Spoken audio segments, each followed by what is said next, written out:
Hey guys, and welcome back to the Interceptor. We are here with Alliance War Season 26, number 2, D69 matched a Plat 2 alliance called RoLGN. We had genuinely never heard of these guys before.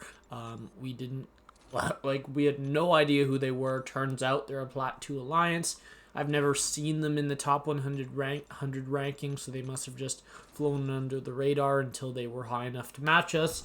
They actually were not that far rating under us. So, yeah, anyways, let's get into it. So we have my 3 most common war attackers today: Quake, Warlock, and Magik. And we actually have another 11 fights today. I feel like if I keep putting 11 fight war in the title, then people are just not going to be able to differentiate from my videos, really.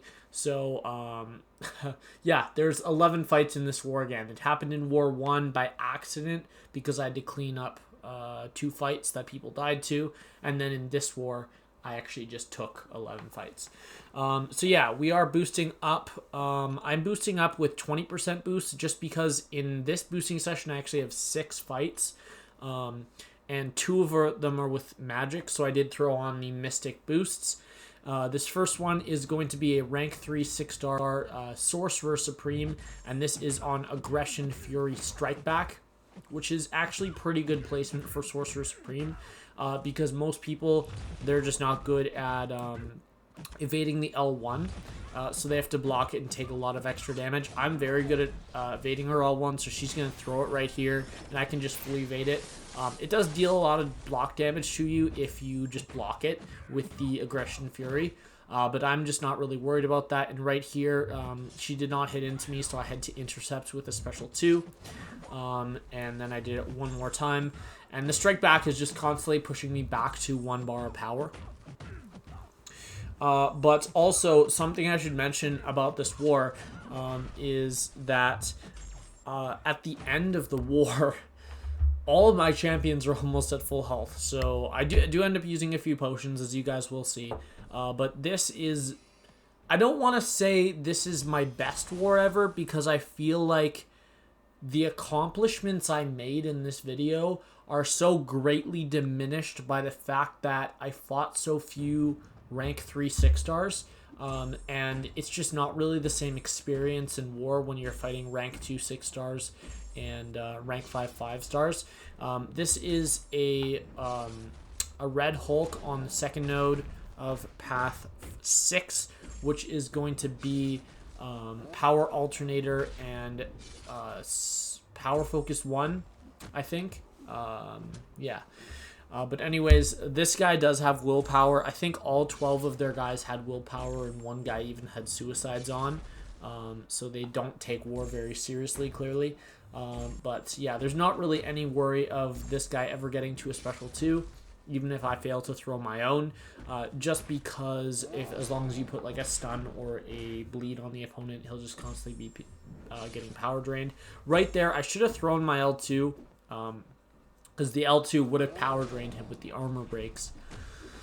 But I just wasn't really thinking. I knew the fight was pretty much over, but we are going to take a little bit extra block damage here before he goes down. Just 1 minute fight, though. So really not that bad. And then here we have a rank 2 6-star Morningstar.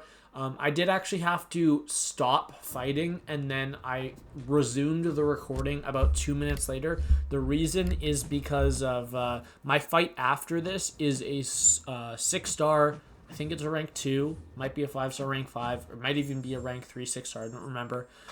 There is a Storm Pyramid X on Power Snack, and I was taking it regardless, but if the defender had willpower, I'm going to use Warlock, and if they didn't, I'm going to use Quake, just because, like, I mean, it's obvious they're the better options depending on what the situation is.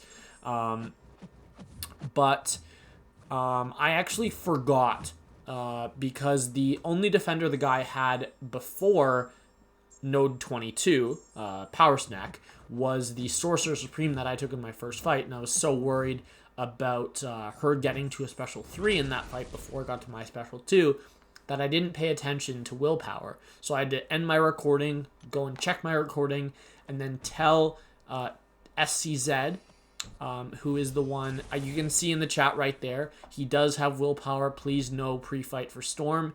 And the reason I do not want to pre-fight for Storm is because I'm not running Resonate, and I want my stun debuffs to be draining power.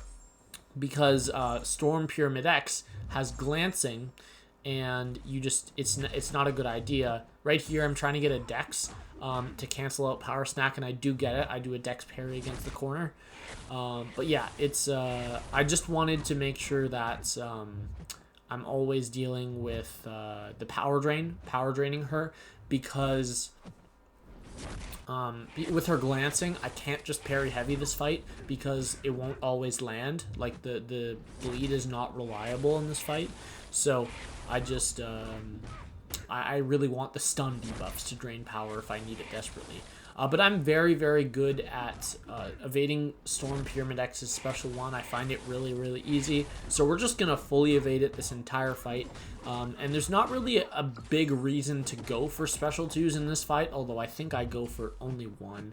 And then right here, she was kind of close to getting to a special 2, but you can just block part of the special 2 and then evade the rest. Sometimes she becomes unblockable, but I think in that situation she would not have gone unblockable.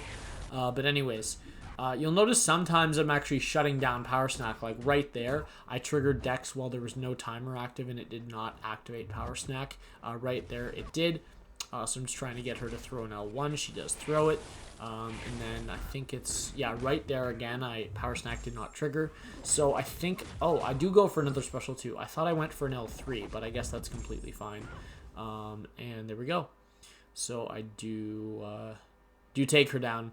I mean, I sort of see like a tiny bit of logic behind that placement, but I don't really, to be honest. She's just easy there. You can Quake her, you can use Archangel. I mean, there's almost every option. I could have used Magik for that fight. That's how easy that fight is. I actually maybe would have been a little faster than Warlock, but who knows. Anyways, this is a 5-star Crossbones, and this is going to be on Mixmaster. So if you guys do not know the way that Crossbones works, whenever he has a debuff on him with his Sig ability, he has a chance to shrug off the debuff and gain a Fury. And when he has Furies, he lowers the ability accuracy of his opponents, which means that my parries won't always land.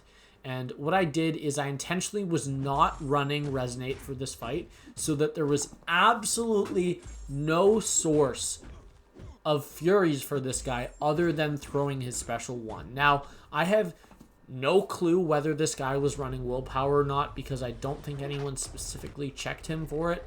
Although one of the videos people probably sent in war chat during this war was probably one of his defenders, but honestly it just doesn't matter for this fight, so I don't care enough to look. But yeah, when he throws his special 1, he gets 3 Furies, so all you have to do during that time is you just have to wait him out, like dash back, or you can even try to reparry, and sometimes the stuns will stick. But you just won't be power draining in this fight other than throwing your special 3. And I am going to get to one more special 3 before this fight is over, which is the way that I prefer to play it. Right here, he's about to get to 2 bars, and I just don't want to deal with that extra block damage. So we're just going to wait out his Furies, because they don't really last that long. They're pretty short. And we're going to land another parry here. He's getting a lot of aggression prowesses, but it doesn't really matter at all. And then right here, I think I'm going to throw my L3. Oh, we're going to get a second. Oh, I thought I was going to go for a second infection. Maybe I'm just going to kill with my special 3 here. That would be weird, because I feel like the strategy should have been to intentionally not get the bonus damage on the special 3. Oh, it doesn't kill anyway. And it heals me up to 100%. And then he dies from power burn. Okay.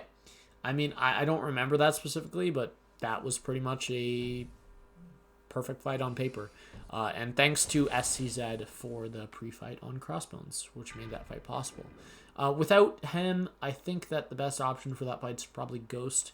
I can see an argument for, like, Apocalypse, but I think it's Warlock or Ghost for that fight for sure. And now we have a rank 5 5-star Dragon Man, this is my last fight with Magik. You'll notice we did actually use potions there.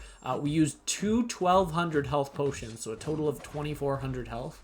And that's all we used this entire war. We have 11 fights, and the 2 potions that we used are completely irrelevant as this fight goes perfectly. I land all my intercepts to cancel out protection when I trigger it from my special 2. We don't always trigger it because if neither hit crit, sometimes you won't activate it.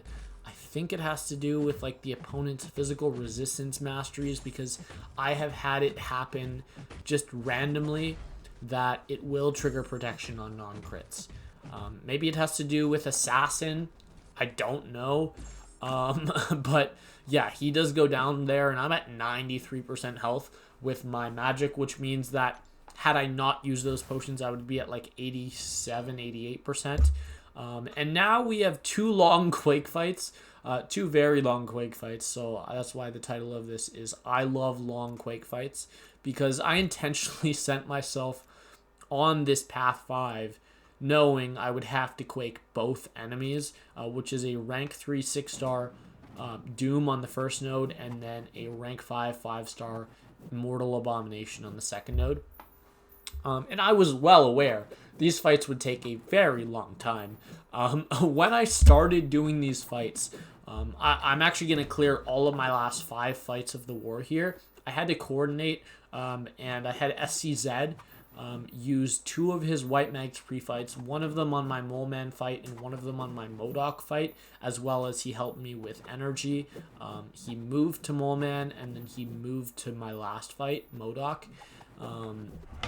And yeah, what happened is I told him, okay, I'm starting now, and he said, okay, I'll wait in game, and then he proceeded to wait about 7 minutes while I quaked 2 different fights, so I kind of feel bad for him. And then I actually had a 3rd fight before he had to move. No, I had a 4th fight.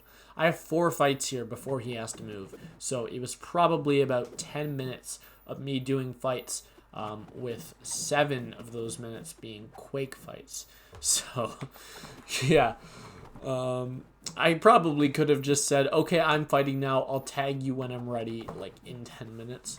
But I don't see a problem with quaking long fights. I actually kind of enjoy it, to be honest. And that was a 3-minute fight. Could not care less. It was fun. And now we have a rank 5 Immortal Abomination. You guys have seen me take this fight before. But this, I'm actually using 30% green boost, 15% attack, 15% health. And that's just because I really, really do not want to die and lose my solo streak. So I am making all of the sacrifices, using all of my boosts to try, don't want to jinx myself, to try and get a Deathless season. I'm trying so hard. I'm boosting my ass off. So I just need to play well now. And those 3 things put together will likely result in barring a freak accident, a perfect season. So anyways, this is Immortal Abomination. He actually has a pathetically low physical resistance. So he is very fast to Quake, even when the damage incoming is resisted by 60%, and I'm only doing 40% of my damage. He is still going to drop decently fast. This is the most common node by far for Immortal Abomination. It's a pretty easy fight for a few champions. If the defender has if the defender has willpower, Warlock is actually the better option here. And I had someone check Pitbull just in case I wanted to use Warlock for this fight. And I did know that he had willpower. I knew that going in, but I still chose Quake because of how boosted I am. And honestly, I trust myself with Quake about 10 times more than I trust myself with Warlock, and I'd consider myself a very good Warlock player. However, I think I'm a better Quake player, so there you go. And now we have a rank 3 Moleman on Ebb and Flow Intercept, And this is a Warlock fight. I mean, the only champion that would maybe be a little better, I can think of 2 or 3 champions that would be better for this fight. I think even though this has redoubled determination, Omega Red and Apocalypse can both do this pretty easily. With Apocalypse, you just have to constantly push to special 2, but I don't really see a problem with that whatsoever. And then with Omega Red, you'd obviously be able to stop the shrug off from Moleman's abilities. And then Ghost is also a pretty solid option for this fight. So we do actually get decent intercepts in this fight. Yeah, I do not have any clue whether this person has willpower, because in this whole fight, I never trigger 1 debuff on him, like, at all. I can't do stuns, I don't have resonate, I don't throw special 2s to briefly see armor breaks, I don't throw heavy attacks to briefly see bleeds, so I just do not have any idea, but it doesn't matter. It's completely irrelevant, because this is just a simple fight. After 1 minute, we've already taken off half health. I could have done this with Magik. I could have done this with Quake. Like, you know how easy a fight is against Moleman when you can do it with Quake? It's a pretty easy fight. I think I could take this with Quake if I really, really wanted to. But I'd have to play her like a normal champion, but she has really high attack rating, so I don't think the class disadvantage would be a problem. And right here, this is actually the only time in the fight where I get armor broken, but I'm actually going to get my armor up right back almost immediately. And here I throw another special 3 just to drain a little bit of power and to heal a bit, but I'm at 100%, so I'm just healing back like the tiny bit between 100% health and full yellow bar, because there is a difference.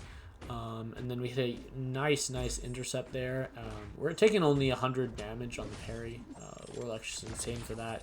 And then we do get 1 crit on the L1, which means that's enough to kill. So just over 2 minutes for that fight. I am very, very happy. I was not worried about that fight whatsoever, but still nice for it to go well. Now this guy Monster, I don't remember if it was me that fought one of his defenders, or someone in my BG that sent a video of one of this guy's other defenders, but I didn't know he had willpower going into the fight. So I'm gonna use Warlock. I can Quake this, and I actually have Quaked iHulk twice in War. Once was on the mini node left side section 1 Fury buildup, and the other time was on Spite Powerful from Afar, which is actually an incredible matchup. I think the best matchup for him on that node.